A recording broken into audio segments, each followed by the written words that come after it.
کیوں نہیں آئیں گی؟ کیوں بیماری یا مصیبت نہیں آئیں گی؟ اس لیے کہ ہم نے اللہ تبارک و تعالیٰ کو بھلا دیا ہے، اور جب اللہ تبارک و تعالیٰ کو ہم نے بھلا دیا اور ان کی فرضیت کو ہم ادا نہیں کرتے ہیں جو ہمارے لیے اولیت ہے، اور کل قیامت کے دن سب سے پہلے اسی کے تعلق سے پوچھا جائے گا، تو ہمیں جو ہے اس کے اوپر غور کرنا چاہیے اور نماز کی پابندی کرنی چاہیے۔ حضرت عائشہ صدیقہ رضی اللہ تعالی عنہا فرماتی ہیں کہ نماز کو اس طریقے سے پڑھو گویا کہ تم اللہ تعالیٰ کو جو ہے دیکھ رہے ہو، یا پھر اس طریقے سے کم پڑھو اور اتنا جو ہے اللہ کا خوف دل میں بسا کر رکھو کہ تم اللہ کو دیکھ نہیں سکتے، تو یہ خیال ضرور کرو کہ اللہ تعالیٰ تمہیں دیکھتا ہے۔ اگر ایسی جو ہے ایسا خیال اور ایسی سوچ اگر انسان کے اندر ہو جائے تو نماز میں کیا ہو جائے گا؟ خشوع اور خضوع جو ہے اس میں آ جائے گا اور اس کی نماز درست ہو جائے گی۔ جب نماز کا وقت ہو جاتا تو حضرت علی کرم اللہ وجہ الکریم پر کپاہٹ طاری ہو جاتی تھی۔ کیا کرتے تھے؟ بالکل کانپ رہے تھے، کپاہٹ طاری ہو جاتی تھی حضرت علی کرم اللہ وجہ الکریم۔ جیسے ہی نماز کا وقت آتا تو حضرت علی کرم اللہ وجہ الکریم کیا کرتے ہیں؟ کپاتے، آپ کے ہاتھ پیر جو ہے کانپتے رہتے تھے اور چہرے کا رنگ بالکل کیا ہو جاتا تھا؟ بدل جاتا تھا۔ ایک دن کسی نے حضرت علی کرم اللہ وجہ الکریم سے سوال کر دیا، اے امیر المومنین آپ کو کیا ہوا ہے؟ فرمایا کہ اس امانت کی ادائیگی کا وقت آ گیا ہے جسے اللہ تعالیٰ نے آسمانوں اور زمین اور پہاڑوں پر پیش کیا، تو انہوں نے اسے اٹھانے سے معذرت کر لی اور اسے اٹھانے سے ڈر گئے، تو اللہ تعالیٰ نے ہمارے اوپر کیا کیے؟ نماز کو فرض قرار دیا ہے، تو ہم کو اس کا جو ہے بوجھ اٹھانا ہے اور کیا کرنا ہے؟ اس کو کسی حال میں چھوڑنا نہیں ہے بلکہ اس کو ادا کرنا ہے۔ حضرت علی بن حسین رضی اللہ تعالی عنہما کے بارے میں مروی ہے کہ جب آپ وضو کرتے تو آپ کا رنگ زرد ہو جاتا۔ جب گھر والے پوچھتے کہ آپ کو کیا ہو گیا ہے تو آپ فرماتے، کیا تمہیں معلوم نہیں ہے کہ میں کس کے سامنے کھڑا ہونے کا ارادہ کر رہا ہوں؟ یعنی کہ اللہ کے سامنے میں جانے کے لیے ارادہ کیا اور اس کے لیے جو ہے نماز کے لیے میں وضو کر رہا ہوں، میں اللہ کی بارگاہ میں جا کر ابھی کھڑا ہوں گا اور مجھے ڈر ہے کہ کہیں جو ہے نماز میں کوئی چیز چھوٹ نہ جائے اور اللہ کی بارگاہ میں کیا کروں؟ شرمندہ نہ ہو جاؤں۔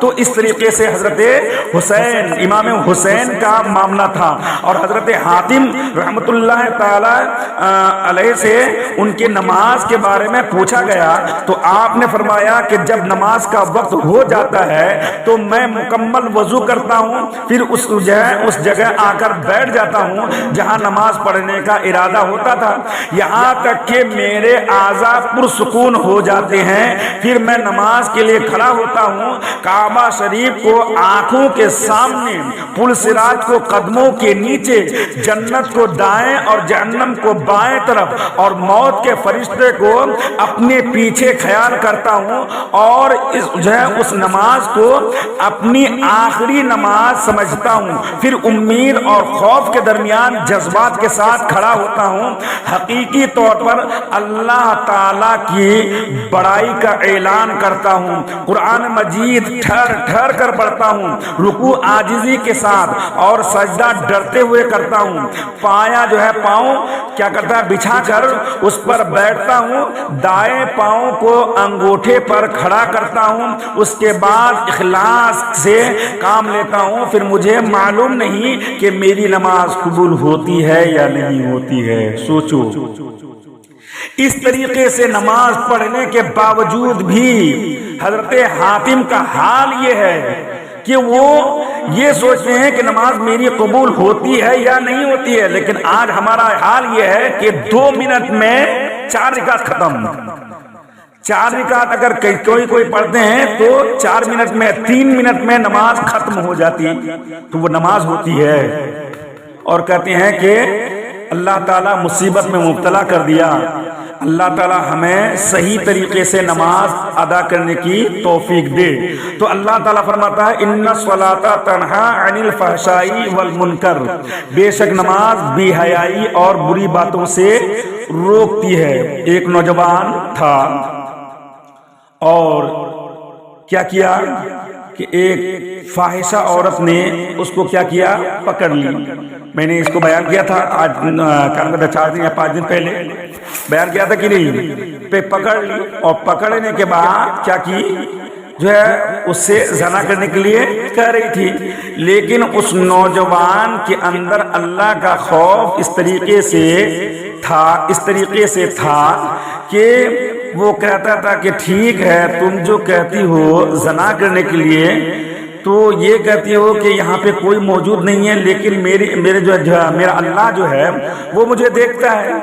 کوئی نہیں دیکھ رہا، چاروں طرف سے دروازہ بند ہے، کوئی نہیں جانتا، کوئی نہیں دیکھتا، لیکن میرا اللہ تو دیکھتا ہے. میں اس کے سامنے کیسے یہ غلط کام کر لوں؟ ٹھیک ہے ایک کام کرو، اگر تمہارا یہ کہنا ہے کہ اگر تمہارے ساتھ میں اگر جو ہے غلط کام نہ کروں تو تم جو ہے مجھ کو لوگوں کے سامنے رسوا کرو گے اور جو ہے لوگوں کے سامنے بدنام کر دو گے، تو ٹھیک ہے میں تمہاری بات کو تسلیم کرتا. تو تسلیم کرنے کے بعد لیکن میری ایک شرط ہے، اور وہ شرط کیا ہے کہ تمہاری ہر بات کو میں مانوں گا لیکن میری ایک بات کو مان لو. تو وہ فاحشہ عورت کہنے لگی کہ کیا بات ہے بتاؤ. کہنے لگے کہ میرے ساتھ 40 دن تک تم کو نماز پڑھنا پڑے گا، اس کے بعد تم جو کہو گی میں کرنے کے لیے تیار ہوں. عورت سوچتی تھی کہ 40 ہی دن تو ہے، 40 دن جو ہے کسی طریقے سے نماز پڑھ لوں گی، اس کے بعد جو ہے پھر پوری زندگی کیا اس سے عیش بازی کرنا ہے. تو وہ نوجوان کیا کرتا تھا، نماز کے لیے کھڑا ہوتا تھا. وہ عورت بھی جو ہے نماز کے لیے کھڑی ہو جاتی تھی. 40 دن کے بعد کیا ہوا، وہ عورت خود ہی کہنے لگی کہ اب وہ کام کرنے والی میں نہیں ہوں. اللہ تعالیٰ نے میرے دل کی دنیا کو بدل دیا ہے، اب گناہ سے باز آ گئی ہوں، اب میں غلط کام نہیں کرنے والی. تو دیکھو یہاں پہ وہ عورت نماز کی پابند اور اچھی طریقے سے اس نوجوان کے ساتھ نماز پڑھی، تو اللہ تعالیٰ نے اس برائی سے اس عورت کو کیا کیا، روک دیا. اور یہ مصیبت جو اس انسان کے اوپر تھی یہ آئی تھی، وہ عورت جو ظلم کر رہی تھی، تو اللہ تعالیٰ نے اس نماز کے صدقے سے اس کی مصیبت کو بھی دور کر دیا. تو اللہ تعالیٰ کا وعدہ کیا ہے، حق ہے. جب اللہ تعالیٰ کا وعدہ حق ہے تو ہم کو کیا کرنا چاہیے، نماز کی پابندی کرنی چاہیے. تو نماز کی پابندی ہی میں ہماری بھلائی ہے، ہماری دنیا بھی سدھر جائے گی اور آخرت میں بھی ہم کو کامیابی مل جائے گی. تو ہم کیوں نہ جو ہے نماز کی پابند کریں، نماز سے ہمیں ہر چیز ملنے والی ہے. ان الصلاۃ تنہا عن الفحشاء والمنکر، بے شک نماز بے حیائی اور بری باتوں سے روک دیتی ہے. حضرت جو ہے وہ کیا کہتے ہیں، وہ گنج شکر، کیا نام اس کا، حضرت بایزید نہیں، یہ گنج شکر جو اس کا لقب ہے وہ اس کا نام میں بھولتا ہوں، حضرت فرید، بابا فرید گنج شکر، حضرت بابا فرید معلوم ہے. حضرت بابا فرید رحمت اللہ تعالی علیہ، جب آپ کی امی آپ کو جو ہے نماز پڑھنے کے لیے کہی تو حضرت بابا فرید نے کہا کہ امی جان نماز پڑھنے سے کیا ملتا ہے؟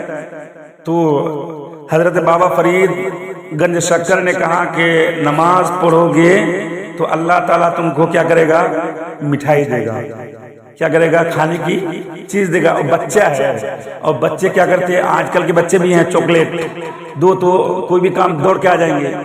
تو حضرت بابا فرید گنج شکر رحمت اللہ تعالی علیہ کی ماں کیا کرتی تھی، ہر دن اپنے بیٹے کے لیے مصلی کو بچھایا کرتی تھی اور اس کے نیچے کیا کرتی تھی، وہ شکر رکھ دیا کرتی تھی. اب جب ہر دن شکر رکھ دیا کرتی تھی، ایک دن حضرت بابا فرید گنج شکر نے کہا کہ امی جان میں آج اپنے ساتھیوں کے ساتھ جو ہے گھومنے جانا چاہتا ہوں، آپ مجھ کو اجازت دیں. تو حضرت بابا فرید گنج شکر کی امی کہنے لگی کہ ٹھیک ہے جاؤ. لیکن دل میں جو ہے کیا تھا، ڈر تھا کہ اللہ ہر روز تو میں وہ جو نماز پڑھتا تھا ہر روز میں اس کے مصلی کے نیچے شکر رکھ دیا کرتا تھا، لیکن یا اللہ آج تو میں اس کے سامنے نہیں لوں گی اور میرے سامنے تو وہ نماز نہیں پڑھے گا، گھر میں نماز نہیں پڑھے گا اور اس کے مصلی کے اندر جو ہے یہ شکر کہاں سے آئے گا. یا اللہ میرے